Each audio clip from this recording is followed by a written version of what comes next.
Scene 1, time 1965.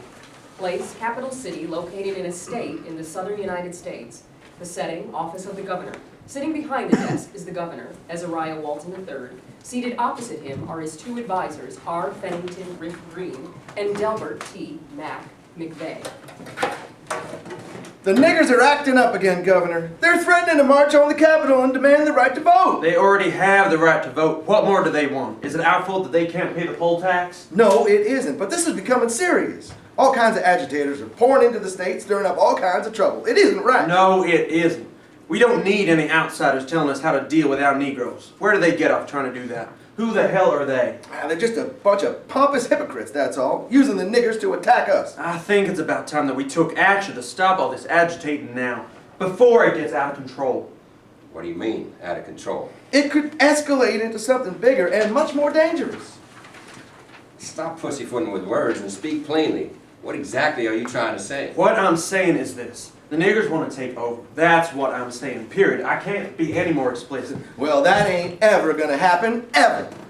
They take over and all hell will break loose. No white person would be safe. It'd be a catastrophe. It would be the end of civilization, at least as we know it. It sure would, Governor, and you know it. White people have kept controlling this state ever since the end of the Civil War. Today the niggers say they want the vote. Tomorrow they'll be screaming that they want everything. It ain't natural and it ain't right. Can you imagine the niggers trying to run the government? When I was in the service, they couldn't even do KP duty without screwing it up. The worst thing Harry Truman ever did was to integrate the armed forces. That and the Emancipation Proclamation. That's what made the niggers so uppity. You think so? I thought it was when the Supreme Court ruled that school segregation was unconstitutional. After that ruling, the niggers went crazy. Now they want to send their kids to the same schools as our kids? If we allow that we can kiss the schools goodbye. What white teacher is going to want to be stuck in a classroom with a bunch of acting out niggers? I wouldn't. But you're not school teachers. You don't have to worry about that. But I have 3 kids in school, so I do have to worry. Where could I send my kids if the niggers are allowed to come in? I'd probably have to move. But to where? Wherever there are no niggers. But they're all over the place. You can't avoid them. Maybe now you can, but there's a way to solve the problem. How? Get rid of them. What are you talking about? I mean just that. Drive them out of the state. How would you pull that off? 1/3 of the state is black. So what? It could work. You know, Mac, sometimes I think you have cotton in your head. Hear me out. We could offer a cash award to any nigger who decides to leave the state. It could be worth the money. I appreciate the sentiment behind the proposal, but the plan lacks practicality. Trying to get 1/3 of the population to leave would just create more problems. Then we're back to square one, Governor, and I don't like it. And I don't like it either. Me neither. I remember when I was a little boy, growing up in Caseyville. Most of my pals were niggers. I really enjoyed playing with them. We had a lot of fun. We used to play ball, swim in the lake, do all kind of kid stuff. And then when we started school, and they went to their school, I went to mine, just like it was meant to be. Everyone got along fine, and everyone knew their place. Then that damn reporter showed up in town and started spreading those filthy lies about my father and grandfather, which got the niggers all riled up and open to being manipulated to all kinds of outside agitators, both black and white. I hear you loud and clear, Governor. It's the fault of the commies, I tell you. McCarthy was right. He was just fingering the wrong people. If he were alive today, he'd know what to do. What are you implying? That I can't handle the situation? No, of course not, Governor. I was just saying... What? Don't worry, Governor. Riff didn't mean nothing. You're more than man enough for the job. We both know it. You're a chip off the old block, as the saying goes. You weren't elected governor for nothing. That's right, Governor. That's right, boys. I wasn't elected governor for nothing. We got work to do. End of scene 1. Scene 2, time same as scene 1. Place, a public park located somewhere in Capital City. In the park is assembled a large crowd of people, mostly black. On a temporary wooden rostrum are standing 3 people. The Reverend Marvin Lewis Kane, the Reverend Rolf Dennis Abercrombie, and a woman, Denisha Trescott. They are black. They are engaged in a lively discussion. I just can't take it anymore. The governor's obstinacy is just too much to bear. Just try to keep your cool. Our time will come. I'm trying, Brother Marvin. A whole lot. But the indignities just keep piling up. Well, you gotta try harder because that's what the system wants, for you to act out. Don't you understand that? Brother Rolf is right. We can't wait much longer, otherwise we'll lose the crowd, and then where will that leave us? The sister knows what she's saying, Brother Marvin. You must think before you act.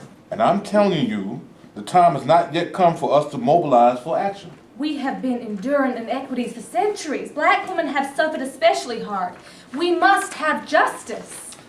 Justice is like a butterfly, beautiful to behold, but hard to catch. No, I say justice is much more than something that flutters around waiting to be caught. It is a universal concept and something that's all around us. That's all talk. What we need now is action. You do realize, of course, that the court has issued an injunction prohibiting us from marching. I know that, Brother Marvin, but sometimes the time comes when we must obey a higher law. That's right, a higher law. I wholeheartedly agree. But here on earth, an injunction is still an injunction, totally enforceable. And if we defy the court, our entire movement could be discredited and damaged, even beyond repair, and could get a whole lot of people hurt, too. Including you. This wouldn't be the first time I experienced a painful sting of violence, but this has nothing to do with me, personally. This has to do with the movement. But the people are here now. They want action Now. They want leadership Now. What good is it whipping up the people just to send them home empty-handed? I'd rather that they go home empty-handed than blooded and bleeding, because police are posted just across the way and they are waiting for an excuse to act. So let them act. We will fight. But that would be foolish, my brother. There's enough illegality in the world. Why add to it?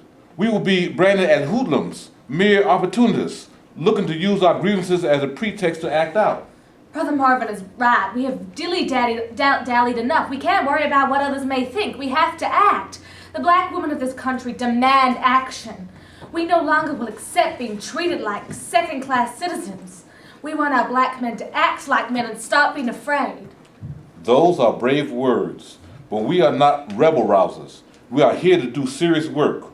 Already we are being accused of acting as front for radical groups who want to extort our grievances for their own political purposes. In fact, I have seen them in our ranks distributing all kinds of inflammatory material of the kind that frankly turns my stomach. We have nothing to fear from them. They're just white boys making some noise. What they are doing is more than just noise making. They are trying to take over. Let them try. We have our agenda, they have theirs. By acting now, we will steal their thunder. The sister is right. I cannot agree.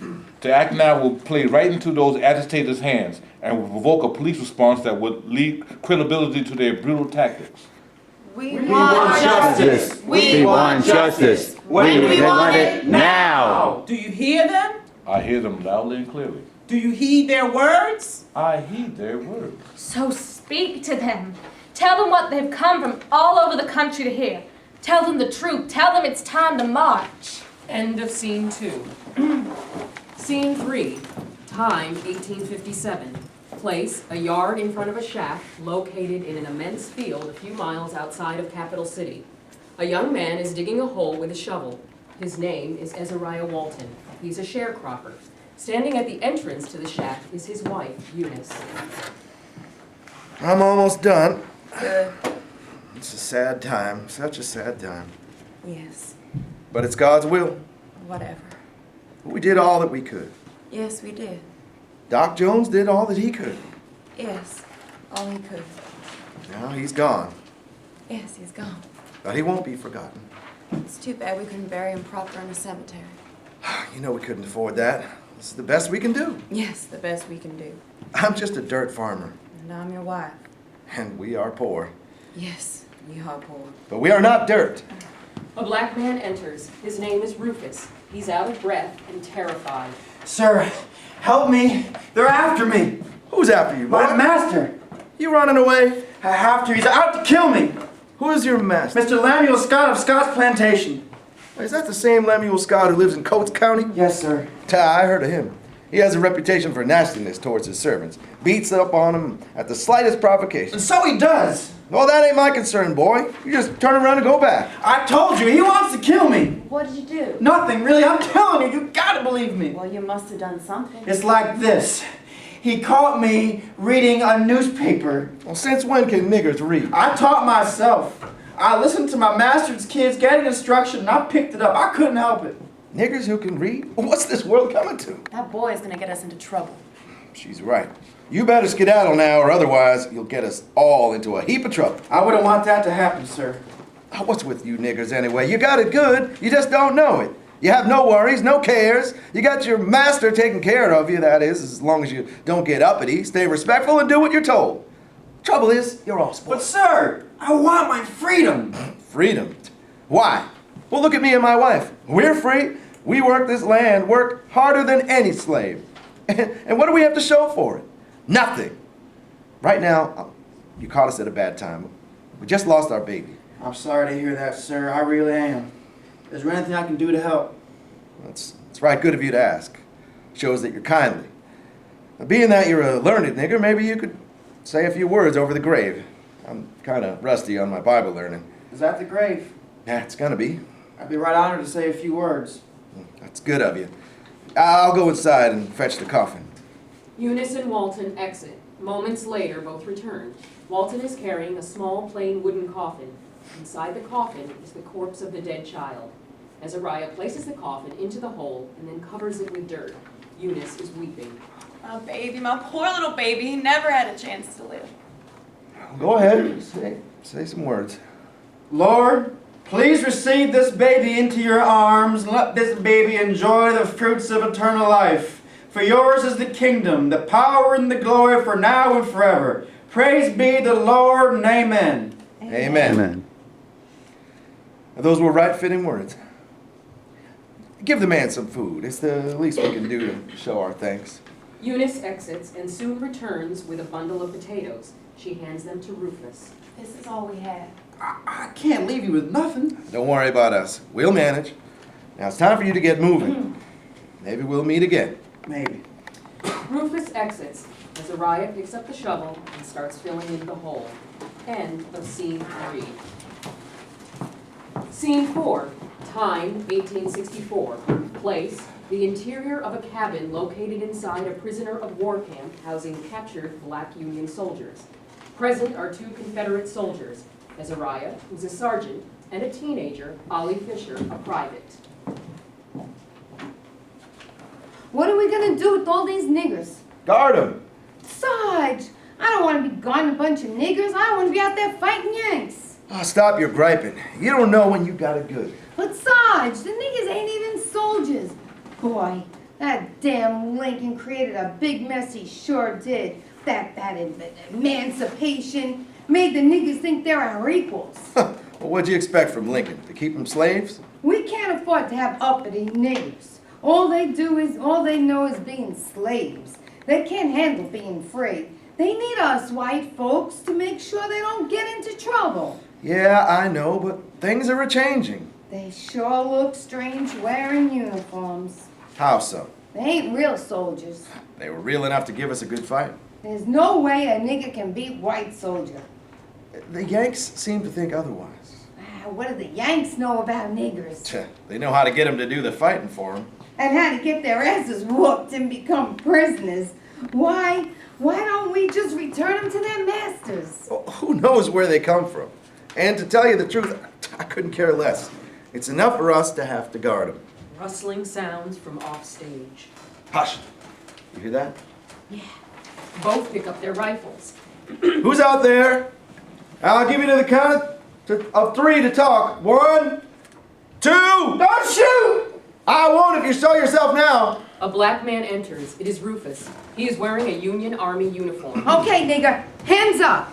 Trying to sneak up on us, eh? No, sir, not at all. There was no other route to take. Oh, you niggers are liars. Maybe I should shoot you now. Easy, Ollie. There's no call for that. Wait a minute. I think I know you from somewhere. Have we ever met before? I don't think so, sir. I'm sure we met. Yes, now I remember. You were that fellow who showed up at my place in 1857, isn't that right? Rufus stares at Azariah. That's right! And you are that white man who helped me. I'm right glad to meet you again. Oh, what are you doing being a soldier? You know him? Yes, I do.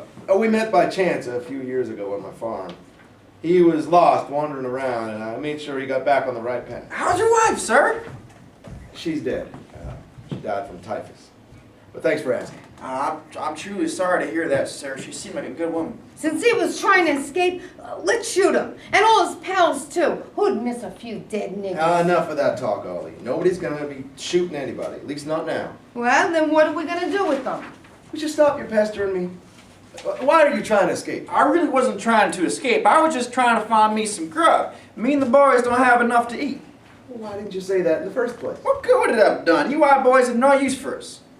We're not that heartless. The fact is, we barely got enough food for ourselves. And Ollie's right. We have cause to shoot you, but we won't, and I'll tell you why. Because I owe you. That's why.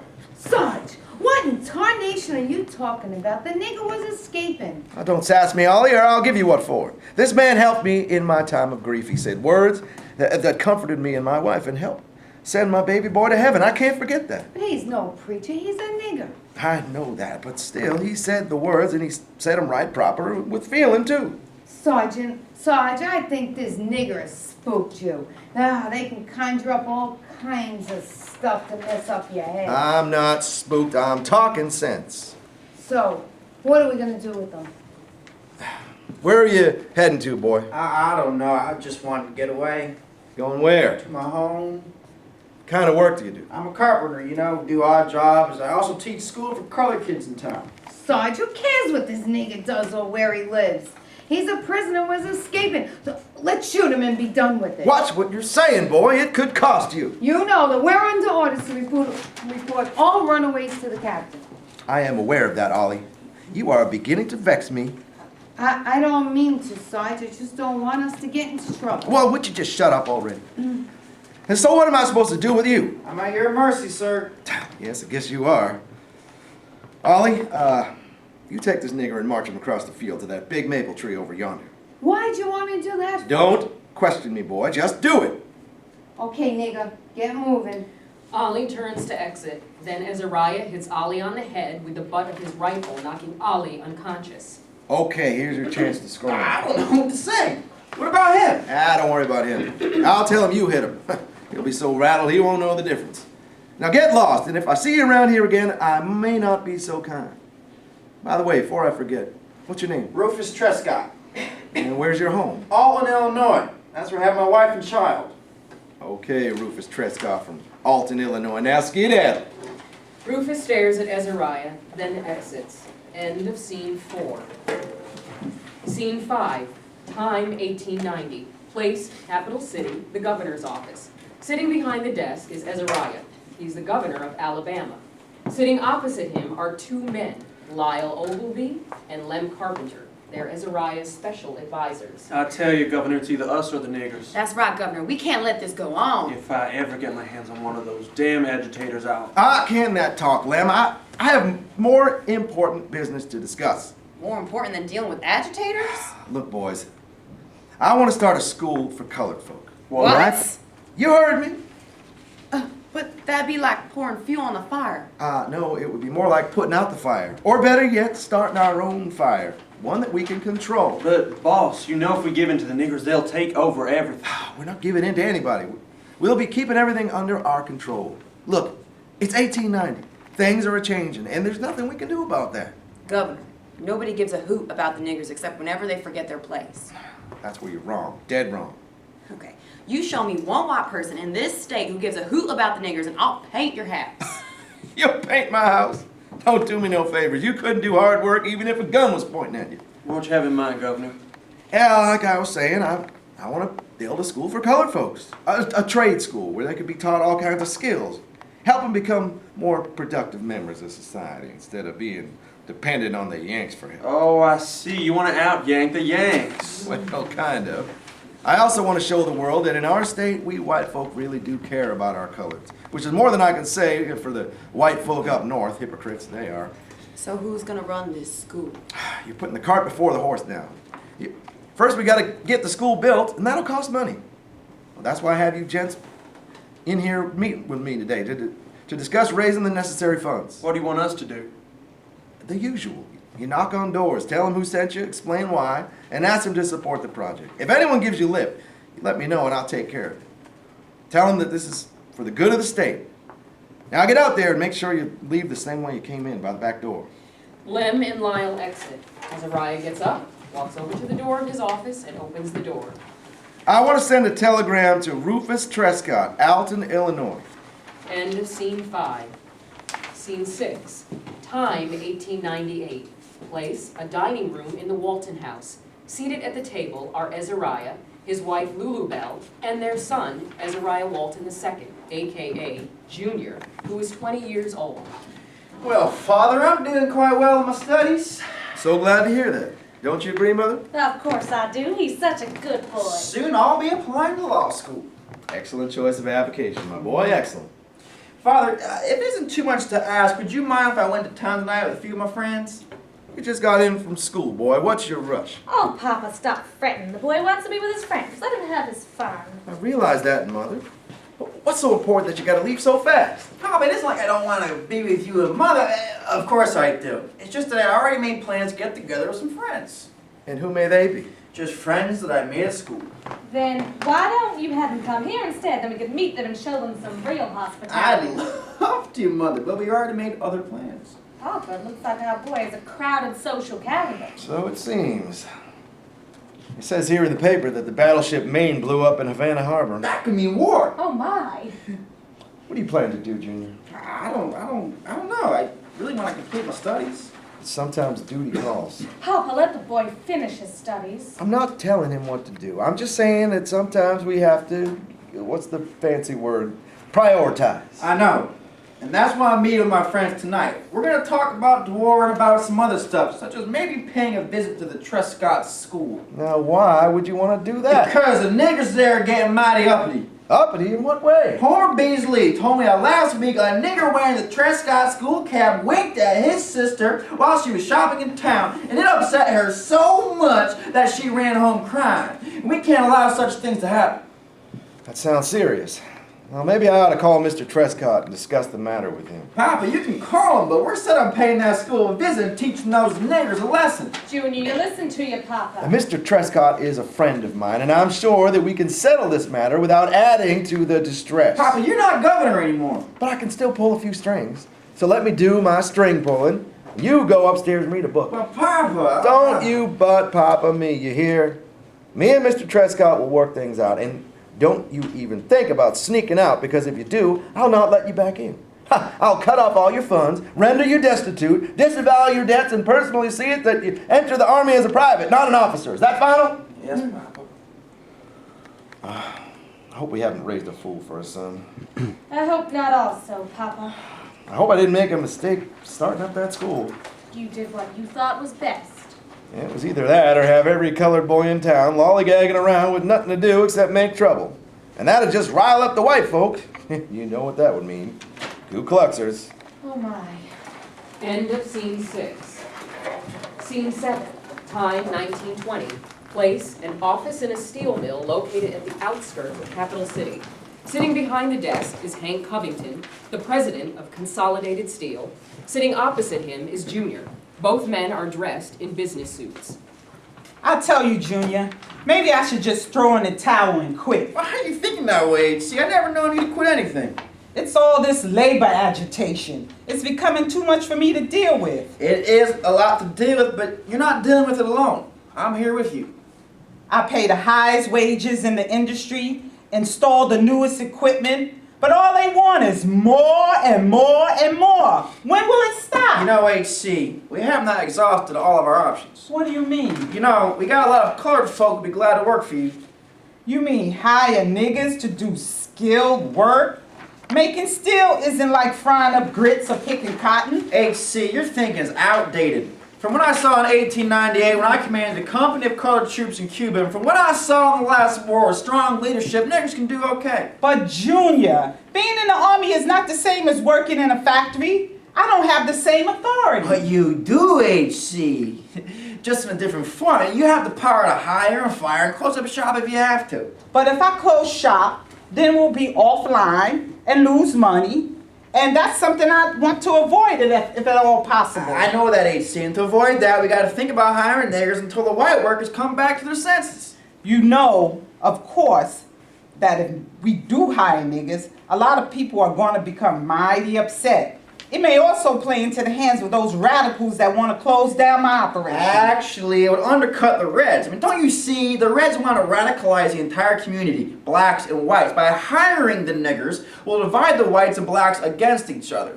Junior, I don't know where you come up with these ideas, but you seem to know what you're talking about. Thank you, HC. My late father, the governor, taught me to hold on, stay calm, and head off trouble if at all possible. The niggers will appreciate you, and as for whether they can do the work, they'll learn. I mean, my father knew that when he founded that Trescott school.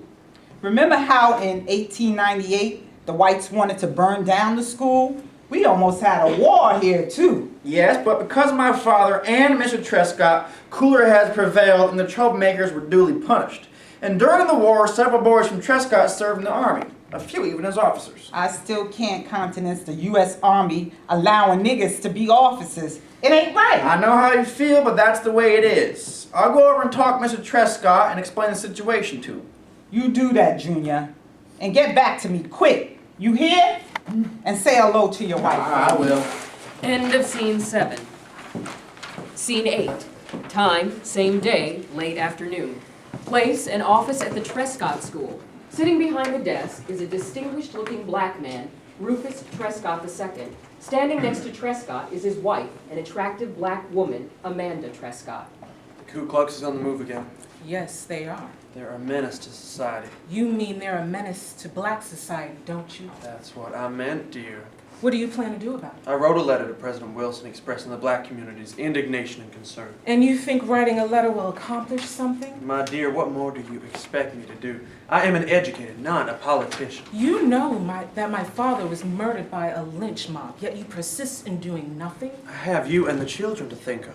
Stop using me to excuse your own cowardice. Me, a coward? How dare you? I put my life on the line during the Spanish-American War, did I not? Did I not receive an official commendation for bravery signed by Colonel Roosevelt himself? So what? That was a white man's war, not yours. There's a war happening now, here, right now, at this very spot being conducted against our people. And you do nothing except write letters that are ignored. Telephone rings. Trescott answers the phone. Yes? Mr. Walton is outside wishing to speak with me? Yes, fine. Please tell Mr. Walton that I'll be right with him. Trescott hangs up the phone. Mr. Walton is waiting outside. He wants to speak with me. About what? I don't know. Do you want me to leave? No, my dear, stay. I also want to assure you that I am not a coward. Then act like the fearless man I know you are. The man that I married. Trescott picks up the phone. Ask Mr. Walton to come in. Junior enters. Trescott hangs up the phone, gets up, walks around the desk, and greets Junior. Mr. Walton, what a pleasure it is to see you. Same here, Rufus. Hello, Amanda. Hello, Mr. Walton. Please, sit down. All three sit. Trescott behind his desk, Amanda at Trescott's side, both facing Junior, who is seated on the opposite side of the desk. So what brings you to my school today? A matter of great urgency. What may that be? As you know, the workers at Consolidated Steel are becoming increasingly obstinate, making many unreasonable and even outrageous demands that management simply cannot accept, such as a 50-cent an hour wage increase and reducing the work week from 60 to 48 hours. Accepting such demands would mean putting the company out of business. I mean, our families have a long history of working together to smooth over all kinds of difficulties that have threatened the stability and well-being of our community. Once again, it is necessary for our families to link forces. Will you help? What exactly is it that you want? Let me be open and frank with you. All the skilled positions at the mill are currently held by white workers, many whom aren't even Americans, but they were hired because they had the skills necessary to operate a steel mill. No, they were hired because they were white and would work for lower wages than the local. I'm not here to quibble with you. What makes you think I'm quibbling? Let's not get sidetracked. Okay, let's just sweep it under the rug like we always do. I'm not here to debate or defend my company's hiring practices. Rather, I'm here to ask for your help and support, which will benefit not only the mill, but your school and the entire community, black and white. Go on, I'm listening. Consolidated Steel wants your school to start training colored boys to take over the skilled jobs at the steel mill. That's asking a lot. We're not geared up to provide that kind of training. Won't that mean displacing some of the white workers? Consolidated Steel will assist you in developing a training program for the new employees. Why can't you just hire more foreigners? Because the political climate has changed. So, you want to use Negroes as scabs to force the white workers to drop their demands. Isn't that right? Mr. Walton, what you are asking us to do is mighty risky and something that could ignite a huge explosion. I'm not sure I want to take such a risk. I have my wife and students to think about. Let me be frank. You depend on the state for much of your funding, don't you? Of course we do. You know that, and for that we have your father to thank. Yeah. Who at great personal and political risk reached out to your father and made him the #1 Negro educator in the United States. I mean, it would be a shame if all that goodwill ended here. At the risk of sounding blunt, I need to warn you that if your help is not forthcoming, then the funding from the state for your school could be at jeopardy. I'll need time to think this over. Of course. But we'll need your answers soon. You know how to reach me. It was a pleasure meeting you again, Amanda. Junior exits. What do you plan to do? Like I said, think it over. End of scene 8. Scene 9, time early evening. Place, Junior's office, located in downtown Capital City. Junior is sitting at his desk, sipping on a drink. There is knocking at the door. Junior puts the drink inside the drawer of his desk. Come in. Amanda enters. Amanda! To what can I attribute this visit? I want you to stop pressuring my husband to commit suicide and to leave our school alone. Your school? It is my father who is responsible for getting that school built. I am aware of that. But times have changed and your father is long gone and things must move on. Does that include us?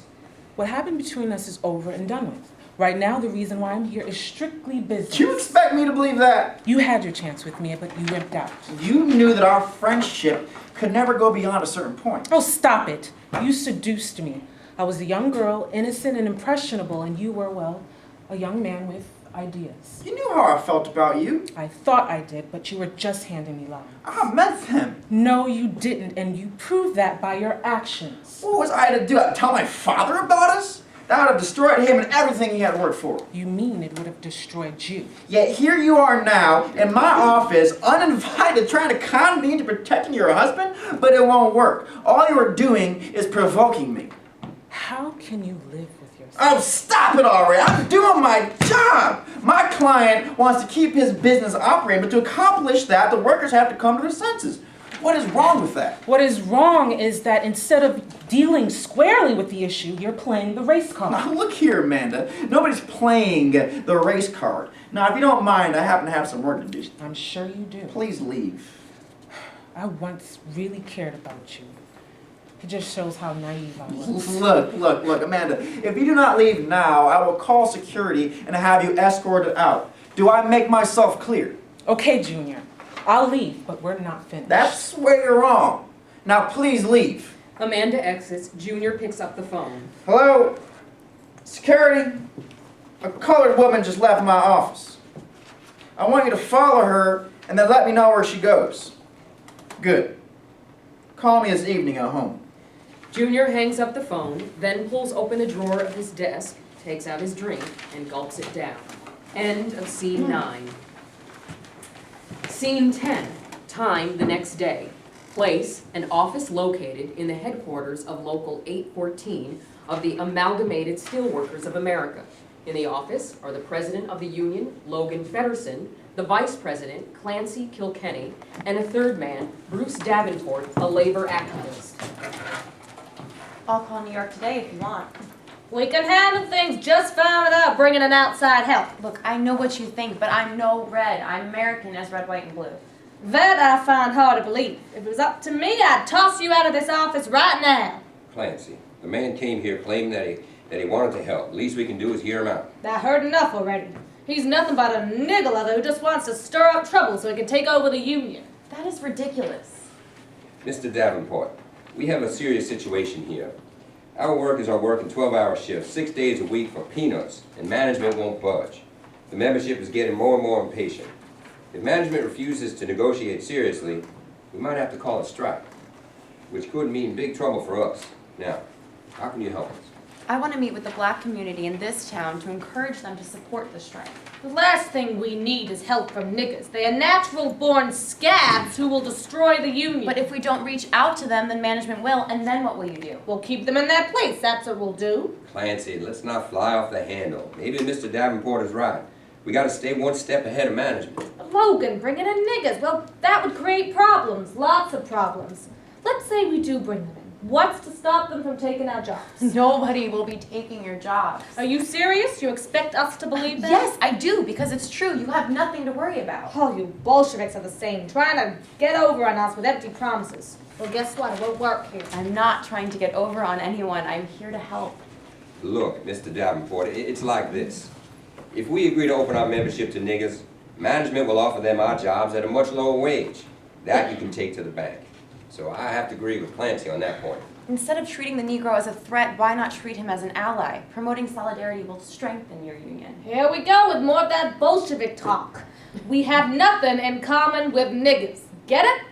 My father was a steel worker. My grandfather fought for the South, and there is no way I'm gonna let some slick-talking red from New York City undermine my union. This talk of solidarity is fine in New York City, but down here, it just don't go. It is contrary to our traditions and would only raise tensions and cause trouble in the ranks. But if management locks you out, they'll use the Negro as a scab to try and break your union. That's why we have to reach out to them now. I know what management will do, and I know what we will have to do to deal with that. Now you're talking, Logan. Do you understand what you're saying? I appreciate your offer to help, and it was a pleasure meeting you. Feddersen and Bruce shake hands. If you change your mind, I'll be staying at the Hotel Edison. You can reach me there. Goodbye. I don't like that boy at all. He's nothing but a modern-day carpetbagger looking to rile in the niggers at our expense. I get your point, but times are changing, and we gotta change with the times. End of scene 10. Scene 11. Time the next day. Place, a street corner in Capital City. Bruce is distributing flyers. What do we want? Justice! When do we want it? Now! Friends, listen to me. We must unite. Be one. Don't let the bosses keep you down. You gotta fight for the right, and by doing right, you will win the fight. A police officer enters. What are you doing, boy? Exercising my First Amendment rights. Don't sass me, you hear? So I'll ask you again, what are you doing? I'm exercising my right as a U.S. citizen. You got permission to conduct a public demonstration? I'm not demonstrating. Looks like it to me you are. Look, sir, I am exercising my right as an American citizen to You're- protest You're sassing me again. against racial injustice and against all forms of oppression, and I'm ordering you to cease and desist right now. The police officer suddenly takes out his baton and starts beating Bruce. Stop it, you're hurting me! You didn't listen to me, so now I'm teaching you a lesson in manners. Why you should respect the law. I'm an American, I have rights! And I'm the law. The police officer continues beating Bruce. Bruce collapses onto the sidewalk. You damn agitator, I'll teach you to give me